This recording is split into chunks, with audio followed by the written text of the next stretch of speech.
So for each of us, when we are in our classrooms, in our homes, how do we create a space which is actually going to feel like a soothing spot to come and sit, right? We want to be able to feel safe there. If you all of a sudden you're like sitting somewhere and your kids or whatever, or, it's hard to practice. So finding a spot, whether that is a place in your room, a place in nature, however it is, and here we can actually do that, right? We can find this very safe, regulated space to practice.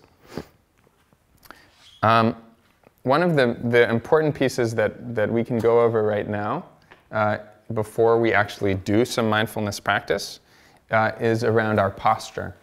And the posture is really important when we're actually practicing mindfulness, right? So we just talked about this general orientation of mindfulness, this kind of mindful view. But if we're going to practice mindfulness, and the practicing mindfulness is, as I was saying yesterday, where all of these ways we are building different mindfulness muscles, right? So we're going to actually get into the mindfulness workout room and figure out how to build all of these different faculties developing. To find a posture is incredibly important, and I would love to work with us in how to do that. The first piece of it is these two legs of mindfulness I was just naming, which is the first piece, which is the focus, is we're learning how to have this upright, focused orientation. And then the second piece is this kind of acceptance, openness, groundedness. So there's, if you all want to try this, you can actually do it sitting as you are. But there's a sense of, as you breathe in, you can get this sense of the spine elongating upwards. And as you breathe out, you get this sense of the body rooting down. So the feet dropping down through the earth, the butt on the chair.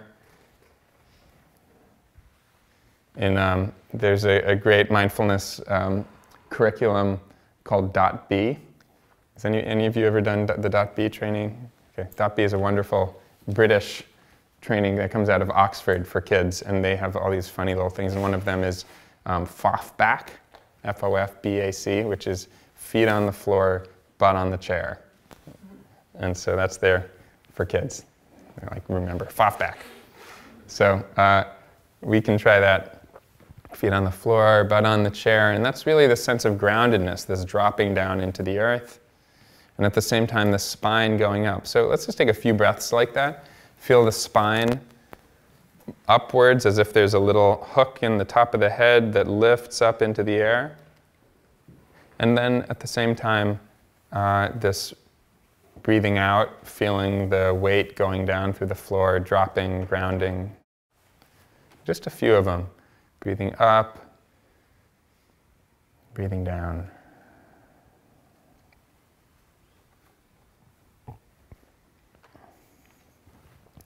So then from there, that's the sense that we want to have both of those at the same time, so both legs. The uprightness and the groundedness, to feel that in the body. And then there comes the posture, and you see me sitting here in this chair. And a chair is often a really good, solid base to sit in. What you want when you're in your posture, when you're sitting, is you want 3 points of contact. It's like, a stool. You get these 3 points, and then you're really stable. So the feet, grounded, butt on the chair. And then you have this base that you can sit on where the spine can be really upright.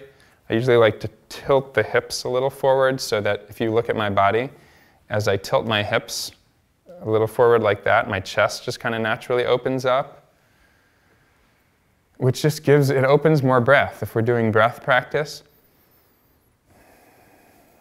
there's this uprightness, there's this relaxedness, the spine moving upward, feet on the ground. So if you're going to be sitting on the floor, one thing that I really don't recommend is to have the knees up. So if I'm sitting and I've got my knees, you know, like kind of sitting up like that, it's really going to hurt your back.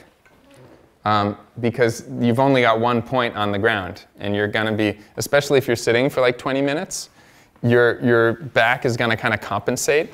And I used to do that, like when I was back in the day when I was like sitting really committedly and practicing very deeply and doing a lot of mindfulness. I would sit, I didn't really know how to, no one really taught me like a good posture. And I would sit like that for, you know, hour at a time for over and over again throughout the days. And I really think I messed my back up and my knees. Like it was just like not a compassionate thing for me to do to my body. So you want to find a really solid 3-point posture. One way that you can often do that is if you put your knees down on the ground. When that piece that I just did of the uprightness and the groundedness, we can also look at that in terms of like the kind of psychology terms of like hyperarousal and hypoarousal. If you guys know what that like means, like hyper, like a lot of energy, and then hypo, which is kind of low energy, right?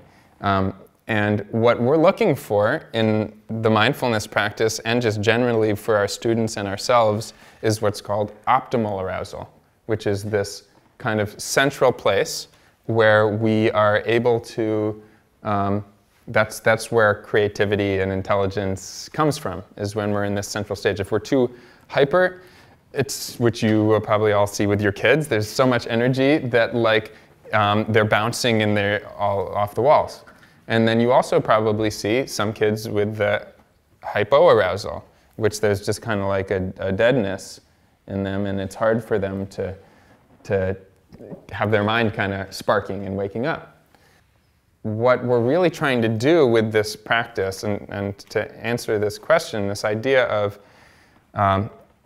to lay down, when we're laying down practice, if there's a lot of hyperarousal and there's a lot of energy, sometimes laying down is actually really perfect. Like, is if you get kids to lay down who are really hyperarousal, they're laying down kind of drops them in a little bit and lets them relax and lets them, it kind of brings them into more of that optimal space, right? And for us, with our personal mindfulness practice, this is the same thing. So as we sit, there's a good chance you're going to notice at moments when we try to practice, even for 5 minutes, you'll notice, oh, I'm a little bit on that hyper spectrum, which would mean that your mind is kind of all over the place and you're like fidgety and you're having trouble sitting there, right? And if that's the case, laying down might be really helpful. Even there's some specific things, like you could actually, if your eyes are open as you're sitting, you can actually just kind of look down a little bit. Interestingly, that will like bring the energy down a little. Or what you can do is you can put a little bit more energy on your exhales, like a little more attention on your exhales. There's lots of kind of little mindfulness ways where you can try to bring the attention down, right? On the other side, at moments as you're sitting, you might find that you're just like a little bit kind of spacing out, which might just be because we're so stressed in our culture that like you're exhausted. And so sometimes that might just mean you need a nap. But other times, even when you're practicing mindfulness and you're not tired, sometimes we just kind of like have this kind of lethargic, dull energy. And if that's the case, then the exact opposite stands. You want to stand, right? You might actually stand as you practice. You might do some of those movements. And that's the way that you might want to walk, right? Because you can practice upwards and you're not going to fall over and fall asleep probably if you're standing up, or you put your eyes up as you're practicing, you're more attention on the inhale. You might actually do a bunch of kind of oxygenating breaths, do a bunch of big movements before you do it. You know, so we're trying to find, if you're way too hyper or hypo and you're trying to practice and you just keep popping out or keep kind of falling asleep, you're not doing yourself any justice. It's just not a... So that sitting posture is right in between lying down and standing up, right? Sitting here, you get this sense where there's this uprightness and there's this downwardness. Kids are sitting in their classrooms all the time. So there's also this sense of, this is the way, we're trying to teach mindfulness not as something that's other than what we're doing, right? We want to teach you how when you're doing your math lesson, you're doing your English assignment, how can you be mindful sitting there doing it? If you notice yourself tired, what do you do? If you notice yourself hyper, how do you bring your attention in? We're teaching we're practicing, this is why it's called practicing, we're practicing how to play the game of our regular life in a really mindful way. And at the same time, if every time you're trying to practice sitting mindfulness and the kids are just like, it just like isn't working, then maybe you need to lay down with them.